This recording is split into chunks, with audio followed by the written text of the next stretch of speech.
आपका फाइनल परीक्षा काफ़ी करीब आ चुका है और काफ़ी स्टूडेंट्स को ये प्रॉब्लम है कि उनका तैयारी अच्छे से नहीं हुआ है। ठीक है, इसी स्थिति को देखते हुए हमारे अनुभवी शिक्षकों के द्वारा एक ऐसा पीडीएफ तैयार किया गया है कि आप अभी से पढ़ करके आप 90+ ला सकते हो। इसका मैं 100% गारंटी देता हूँ। ठीक है, अगर आपको पीडीएफ चाहिए तो उसका कुछ चार्जेस है। ज़्यादा जानकारी के लिए आप SMS करें 7274800891 पर। हेलो फ्रेंड्स, स्वागत है आप सभी का चैनल फॉर एग्जाम पावर में। फ्रेंड्स, आज के इस वीडियो में अभी हम लोग देखने वाले हैं 12th क्लास ज्योग्राफी का यानी भूगोल का काफ़ी इंपॉर्टेंट प्रश्न, वैसे प्रश्न जो आपके फाइनल एग्जाम में आने वाले हैं, क्योंकि ये जो पीडीएफ है ये पेड पीडीएफ था। ठीक है, ये पेड पीडीएफ था और इसका जो प्राइस था वो 200 रुपया था, है ना। लेकिन मैं आप लोगों के लिए इसे फ्री में ले आया हूँ, है ना, क्योंकि आपका जो एग्ज़ाम है वो काफ़ी करीब आ गया है। तो आपके इस टाइम पे वैसे प्रश्न देखने चाहिए जो आपके एग्ज़ाम में आने वाले हैं। ठीक है, जो आपके एग्ज़ाम में डायरेक्ट पूछे जाएंगे। तो आप लोगों के लिए वैसे प्रश्न आ गया है, तो आपको टेंशन नहीं लेना है। ठीक है, आपको अच्छे से सिर्फ लास्ट तक इस वीडियो को देखना है। ठीक है, और इसी तरह से आपके सारे सब्जेक्ट का वीडियो आता रहेगा, है ना। तो सारा वीडियो आप अच्छे से देखिएगा और आपके फाइनल एग्ज़ाम में एक भी प्रश्न नहीं छूटेंगे। मैं इतना आपसे वादा करता हूँ कि आप लास्ट तक बने रहते हैं तो एक भी प्रश्न नहीं छूटेंगे। ठीक है, तो चलिए हम लोग देखते हैं पहला प्रश्न। तो प्रश्न क्या है, वर्ष 2011 के प्रारंभ में भारत में कितनी मिलियन सिटी थी, है ना। तो इसका सही आंसर है ऑप्शन नंबर ये। ऑप्शन नंबर ये क्या है, तो 53। अगला प्रश्न है, क्वेश्चन नंबर नेक्स्ट क्या है, भिलाई नगर किस वर्ग का है। तो भिलाई नगर जो है वो किस वर्ग का है। तो इसका सही आंसर है option number C. Option number C क्या है, तो औद्योगिक। अगला प्रश्न है, नेक्स्ट क्वेश्चन क्या है, निम्नलिखित में से कौन भारत में पुरुष प्रवास का मुख्य कारण है। तो इसका जो राइट आंसर है वो है option number C. Option number C क्या है, तो काम और रोजगार।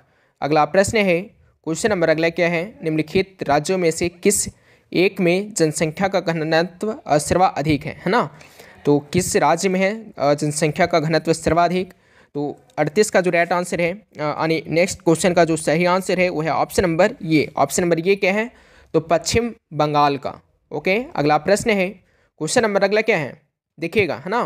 भारत में सबसे पहली जनगणना कब की गई थी, कब की गई थी। तो इसका सही आंसर है option number B. Option number B क्या है, तो 1872 में जो है सो भारत में सबसे पहली जनगणना की गई थी। पहली जनगणना कब की गई थी, तो 1872 में, है ना। अगला प्रश्न है, क्वेश्चन नंबर अगला देखिएगा, 2011 की जनगणना के अनुसार भारत के किस राज्य में नगरीय जनसंख्या का प्रतिशत सर्वाधिक था। तो इसका सही आंसर है, इसका सही आंसर क्या हो जाएगा, तो इसका सही आंसर है ऑप्शन नंबर बी, गोवा का। ओके, अगला प्रश्न है, क्वेश्चन नंबर अगला देखिएगा, किस महाद्वीप में भारत का पहला प्रवास हुआ था, है ना। किस महाद्वीप में भारत का पहला प्रवास हुआ था। तो इसका जो सही आंसर है वो क्या हो जाएगा, तो इसका राइट आंसर है ऑप्शन नंबर ये, अफ्रीका। ओके, अगला प्रश्न है, क्वेश्चन नंबर नेक्स्ट क्या है, भारत के निम्नलिखित राज्यों में से किस एक में 0 शिक्षा आयु वर्ग के बच्चे में लिंग अनुपात निम्नतम है। तो इसका सही आंसर है option number B. Option number B क्या है, तो ऑप्शन नंबर बी है हरियाणा का, है ना। हरियाणा इसका राइट आंसर है, ऑप्शन नंबर बी इसका सही आंसर है। अगला प्रश्न है, निम्नलिखित में से कौन राजधानी नगर है। तो राजधानी नगर कौन है इनमें से, है ना। यहाँ पे ऑप्शन से दिए गए हैं, तो इसका जो सही आंसर है वो क्या हो जाएगा, तो इसका सही आंसर है option number C, Chandigarh. Okay, अगला प्रश्न है, निम्नलिखित में से कौन एक उत्तर पूर्वी भारत के दक्षिणतम राज्य है। तो निम्न में से कौन एक उत्तर पूर्वी भारत के दक्षिणतम राज्य है ना। तो यहाँ पे 4 ऑप्शन है, तमिलनाडु, त्रिपुरा, मणिपुर, असम। तो इसका सही आंसर है ऑप्शन नंबर क्या हो जाएगा, तो इसका सही आंसर हो जाएंगे option number B. Option number B क्या है, तो त्रिपुरा। ओके, अगला प्रश्न है, क्वेश्चन नंबर अगले क्या है, निम्नलिखित प्रदेशों में से कौन सुप्रलेखित प्राचीनतम नगरीय बस्ती है। तो इसका सही आंसर है option number D. Option number D क्या है, तो सिंधु घाटी, है ना। अगला प्रश्न है, भारत में गेहूं उत्पादन में अग्रणी राज्य कौन है। तो कौन है भारत में गेहूं उत्पादन में अग्रणी राज्य, है ना। तो इसका सही आंसर है option number D. Option number D क्या है, तो उत्तर प्रदेश। ओके, इसका राइट आंसर है option number D, Uttar Pradesh. ठीक है, अगला प्रश्न है, निम्नलिखित में से कौन एक भारत में नीली क्रांति से संबंधित है। तो नीली क्रांति से कौन जो है वो संबंधित है ना। तो इसका जो सही आंसर है वो क्या हो जाएगा, तो इसका सही आंसर हो जाएगा option number D. Option number D क्या है, तो मत्स्य पालन। ओके, इसका राइट आंसर है ऑप्शन नंबर डी, मत्स्य पालन। ओके, अगला प्रश्न है, निम्नलिखित में से कौन सा मूंगफली का सबसे बड़ा उत्पादक राज्य है? महाराष्ट्र, गुजरात, बिहार, राजस्थान।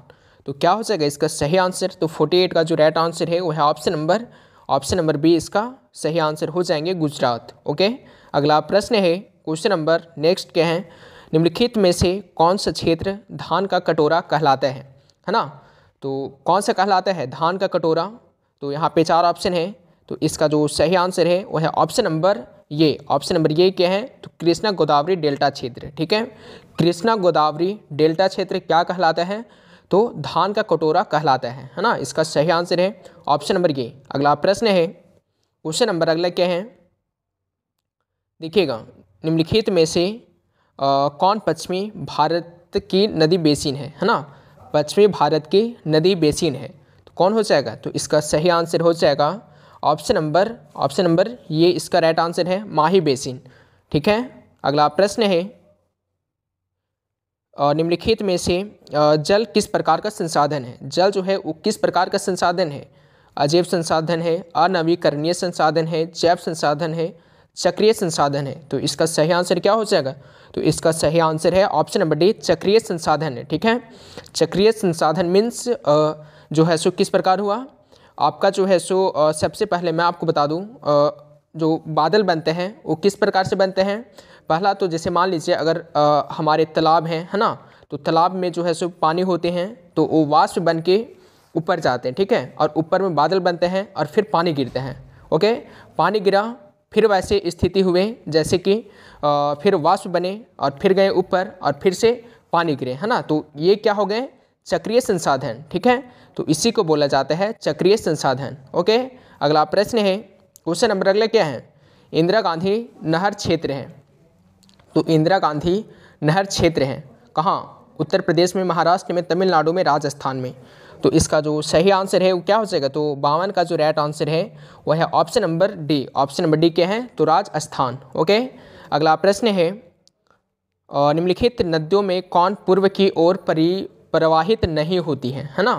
पूर्व की ओर प्रवाहित नहीं होती। तो इसका जो सही आंसर है वह है option number D. Option number D क्या है, तो ऑप्शन नंबर डी है कृष्णा। ठीक है, कृष्णा जो है वो पूर्व की ओर परिवाहित नहीं होती है ना। नेक्स्ट क्वेश्चन है, अंकलेश्वर क्षेत्र है, तो कहाँ पे है ये क्षेत्र अंकलेश्वर? तो इसका सही आंसर है option number B. Option number B क्या है, तो गुजरात में, है ना? गुजरात में जो है सो क्या है, तो अंकलेश्वर क्षेत्र है। अगला प्रश्न है, क्वेश्चन नंबर अगला है, निम्नांकित में से कौन सा एक लौह अयस्क नहीं है? तो लौह अयस्क जो नहीं है वो कौन नहीं है इनमें से? तो इसका सही आंसर है ऑप्शन नंबर ये एंथ्रासाइट। ठीक है, अगला प्रश्न है, निम्नलिखित में से कौन सा खनिज भूरा हीरा के नाम से जाना जाता है? तो इसका जो सही आंसर है वो है option number D. Option number D क्या है, तो लिग्नाइट। ओके, अगला प्रश्न है, भारत में कोयला निक्षेप का लगभग 80% भाग किस प्रकार का है? तो इसका सही आंसर है ऑप्शन नंबर ये। ऑप्शन नंबर ये क्या है, तो बिटुमिन्स। अगला प्रश्न है, निम्नलिखित कोयला खदानों में से कौन झारखंड में नहीं है? तो इसका जो सही आंसर है वो है ऑप्शन नंबर सी, सिंगरेली। ओके, अगला प्रश्न है, बेला डेला किसके लिए प्रसिद्ध है? बेला डेला जो है किसके लिए प्रसिद्ध है?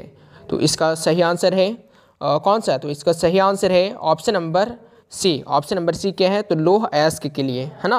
अगला प्रश्न है, हजीरा विजयपुर जगदीशपुर गैस पाइपलाइन किस राज्य से होकर नहीं गुजरती हैं? महाराष्ट्र से, मध्य प्रदेश से, गुजरात से, उत्तर प्रदेश से। तो इसका सही आंसर है ऑप्शन नंबर ये। ऑप्शन नंबर ये क्या है, तो महाराष्ट्र से। ओके, अगला प्रश्न है, धारावी मलिन बस्ती स्थित है, तो कहाँ? कोलकाता में, दिल्ली में, यहाँ पे अगला ऑप्शन है मुंबई में, इनमें से कोई नहीं। तो इसका सही आंसर क्या हो जाएगा, इसका सही आंसर है option number B. Option B क्या है, तो दिल्ली में। और मैं आप लोगों को बता दूं, आपका जो है सो इसी चैनल पे शाम में 6:30 बजे लाइव क्लास होते हैं, तो आप विजिट कर सकते हो। ठीक है, शाम में। और टेलीग्राम को अभी तक ज्वाइन नहीं किए होंगे तो आप उसे ज्वाइन कर लीजिएगा, है ना?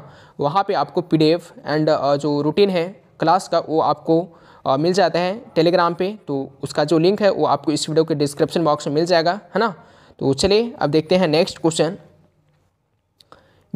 बिस्कुट उद्योग किस प्रकार के उद्योग से संबंधित है ना। तो इसका सही आंसर है ऑप्शन नंबर बी, उपभोक्ता। अगला प्रश्न है मणिपाल सॉफ्टवेयर तकनीकी पार्क कहाँ है।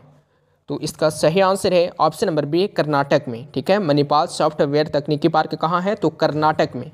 ओके, अगला प्रश्न है किस पंचवर्षीय योजना की अवधि 2007 से 12 है। तो यहाँ पे 4 ऑप्शन दिए गए हैं, है ना। तो इसका जो राइट आंसर है वो है ऑप्शन नंबर सी, 11वीं। ओके, अगला प्रश्न देखिएगा क्या है। सो कोलकाता पतन स्थित है, तो कहाँ है कोलकाता पतन स्थित। तो ये जो है ये है पश्चिम बंगाल में, है ना। इसका राइट आंसर है ऑप्शन नंबर डी, पश्चिम बंगाल में। अगला प्रश्न है निम्नलिखित में वह कौन सा एक सबसे सस्ता परिवहन साधन है जो भारी सामान और लंबी दूरी के लिए उपयुक्त है। तो इसका सही आंसर है ऑप्शन नंबर सी, जल परिवहन। ठीक है, अगला प्रश्न है भारतीय रेल प्रणाली को कितने मंडलों में विभाजित किया गया है। तो इसका जो सही आंसर है वह है ऑप्शन नंबर सी, 18। अगला प्रश्न है भारत में वायु परिवहन सेवा की शुरुआत हुई, तो कब हुई। तो इसका सही आंसर है option number B. Option number B क्या है, तो 2011 में। ठीक है, अगला प्रश्न है तूतीकोरिन पतन स्थित है। तूतीकोरिन पतन कहाँ स्थित है, केरल में, कर्नाटक में, तमिलनाडु में, आंध्र प्रदेश में। तो ये जो है ये है तमिलनाडु में। ओके, अगला प्रश्न देखिएगा, है ना, क्या है। सो निम्नलिखित में से कौन सा रोग जन्य है। तो यहाँ पे 4 ऑप्शन दिए गए हैं। ठीक है, तो इसका जो सही आंसर है वो है ऑप्शन नंबर बी, अतिसार। तो आज के लिए इतना ही, तब तक के लिए बाय। ओके, तो मिलते हैं अगले वीडियो में, तब तक के लिए थैंक्स फॉर वॉचिंग।